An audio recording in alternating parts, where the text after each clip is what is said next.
Alright guys, welcome to another beer review, and today we're going back over to the wonderful folks over at Cloudwater, and we are having a look at the System Failure, which is a collaboration with Bagby Beer Co. And they actually did another collaboration fairly recently called the JPA, which was an IPA brewed in what's the word I'm looking for? In memory and tribute to one of the guys from Port Street and heavily involved in the Manchester beer scene. In fact, helped put the Manchester scene on the map. And yeah, very unfortunate story actually. So it was a really lovely gesture, and all proceeds went to charity. I might have already uploaded that review. If so, it will be down below. But yeah, and that was a really nice West Coast IPA. And this is a West Coast double IPA. So, brewed by our good friends from Bagby Beer Co. in Oceanside, California. This is a classic West Coast double IPA using a blend of classic US hops in the kettle for a complex flavour. Excuse me. And satisfying bitterness. This beer was brewed with a neutral West Coast ale yeast. Try saying that in a Jonathan Ross impression. Yeast for a bright finish to let the hops shine. So yeast is WLP001. Aroma hops are Simcoe, Amarillo, Chinook, Centennial, Mosaic, Cascade, Columbus. Just sounds heavenly. Bittering hops are Pilgrim CO2 Alpha Extract, and then the malts are Halcyon, Extra Pale, Marisota, Wheat, Dextrose, Heritage and Crystal. And this is clocking in at 9% ABV with some fantastic artwork from Textbook Studio. And yeah, fantastic stuff, a really striking can design. So yeah, pick this up from Northern Beer Temple in Wigan. Let's just quickly get the best before date and stuff. So, canned on the 24th of September 2018. We're now in the latter part of November as I'm recording this. Freshness, the FFB date is the 14th of the 1st, 2019. And then the best before date is, actually my birthday, the 11th of February 2019. But I'm not going to keep hold of this because I don't want those hops to fade. And yeah, I picked this up from Northern Beer Temple and only paid £5.45 for it, which is, I know it's because it's a little bit of an older can, because I did only buy it a couple of weeks ago. In fact, it might have been less than a week. I think it was when I went up to see Harry down in Birmingham, and that wasn't, well, Coventry. But anyway, what the hell am I talking about? So yeah, that's quite cheap actually, for a double IPA from Cloudwater. Obviously Manchester's not too far away from where I am. And I think regular viewers to my channel are probably sick to death of me talking about Manchester and how much I love it. And yeah, so I think this was also brewed as part of Good Beer Live by my good friends Jake from Jaco Beer, Craig from Kent Beer Reviews, and of course Rob from Hopscene. So I'll put that review down below. They did a bit of a double IPA bonanza, which is always a good type of bonanza. In fact, it could be the best type of bonanza, depending on who you are, of course. But yeah, lovely artwork, as I said, from Textbook. And I'm not too sure if that's my label that's been damaged, or if that's actually part of the design. But yeah, I love that. Fantastic stuff. Anyway, so beer in a glass then, and it's what you expect from a West Coast IPA. Golden, amber, a little bit dark, a little bit of clarity to it. There's like a very subtle sort of like dusting of haze. It looks crisp, it looks slightly clean, and the beer poured for about 2.5 fingers worth of a slightly off-white head. And yeah, these IPAs that I love to go back to after being bombarded with juice, which is not a bad thing, by the way.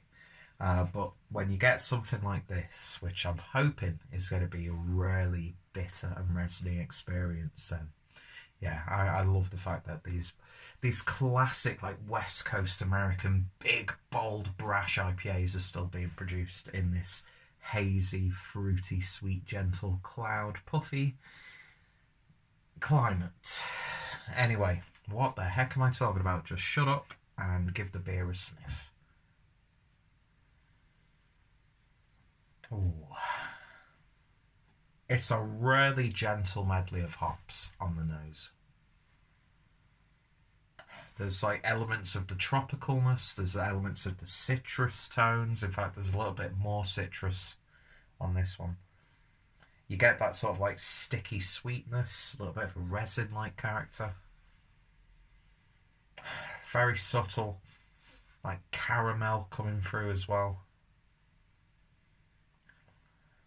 Herbal. But yeah, it's smelling really damn good. So let's give it a taste. Cheers, guys.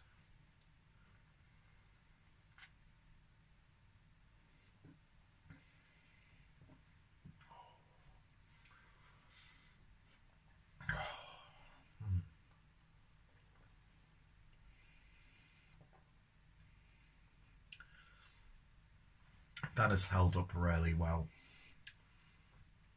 You're still getting that medley of hops coming through. Oh, that's good. No detection at all of that 9% ABV. It's got a big, bold mouthfeel to it. Consistent hoppy bitterness all the way through. Builds slightly on the back end. Gives you that impression of a warming. Sticky on the finish as well. Leaves you with sticky lips. Just coat your palate.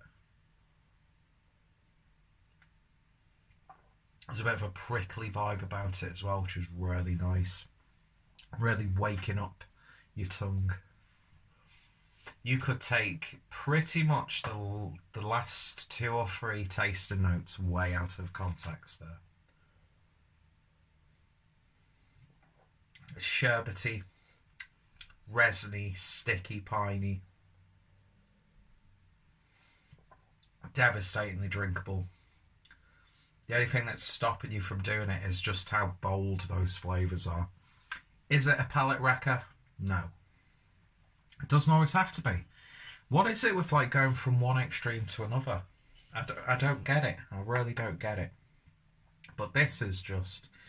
It's the balance. It's just fantastic. I'm finding myself with Cloudwater recently. The beers that aren't like the double dry hopped Cryo, BBC, Citra, Equinox, Dippers, and all these like New England juice bombs which they come. So even though we've always known that Cloudwater can brew wonderful beers of different styles, but their sort of like signature is that sort of like juicy, fruity New England sort of IPA. But when they do beers like this, it's like... I mean, they're lagers, as you know. Some of my favourite craft lagers. Hate that term, but it's the only way to describe them.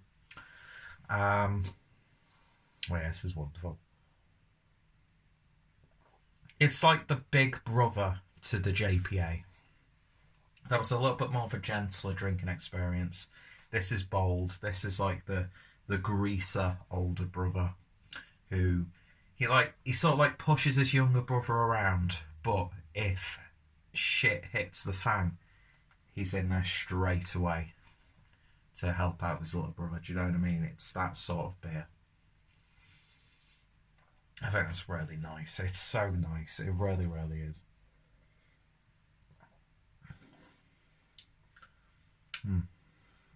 It's almost like a slight jelly sweet flavour in there as well. So you get this sort of like subtle confectionery edge. Then of course you get a little bit of like a caramel coming through. But yeah, I think those hops have sort of settled down really nicely. It probably would have been a little bit more punchier, maybe a few weeks ago or maybe a month or so ago. but there's really nothing wrong with this at all. That's fantastic. It's like some of the West Coast IPAs that America have been famed for, and Cloudwater have absolutely nailed it with the cooperation and collaboration of Bagby Brew Co. from California, if I remember correctly. So yeah, fantastic stuff. If you've tried it, or if you see it, give it a go, definitely. In terms of a rating, I would give this one a 9 out of 10. I can't pick out too much wrong with it. It's ticking all the boxes for me. If you've tried it, let me know your thoughts, opinions down below. Are you a fan of Cloudwater? Are you a fan of Bagby? Of course, Cloudwater playlist down below. Check out both breweries. Check out Northern Beer Temple. And of course, check out the Good Beer Live review, as well as any other potential reviews from a good fellow, my good friends from BeerTube. Anyway, thank you for watching, and I shall hopefully see you all later. Cheers, guys, and you all take care.